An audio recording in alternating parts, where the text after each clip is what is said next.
Hare Krishna, let's make ভোগ চ্যানেলে আপনাদেরকে স্বাগত। আজকে দ্বাদশী, আজকে একটি বিশেষ দ্বাদশী।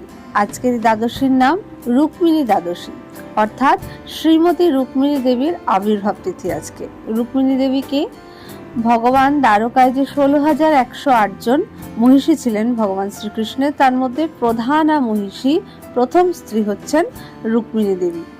রুক্মিণী দেবী কেবলমাত্র নারদ মুনির শ্রীমুখ থেকে ভগবানের কথা শ্রবণ করার মাধ্যমে, কেবল ভগবানের কথা শ্রবণ করে ভগবানকে ভালোবেসেছিলেন এবং তিনি ভগবানকে পত্রে লিখেছিলেন যে তিনি যেন এসে তাকে হরণ করে নিয়ে যান। রুক্মিণী হরণ লীলা আমরা সবাই অনেকেই শুনেছি, জেনেছি। তো ভগবানের কথা শ্রবণ করা কতটা গুরুত্বপূর্ণ সেটা আমরা রুক্মিণী দেবীর লীলা থেকে শুনতে পারি। তিনি শুধুমাত্র ভগবানের কথা শ্রবণ করার ফলে তার প্রতি আকৃষ্ট হন। ভগবানের কথা এতই বীর্য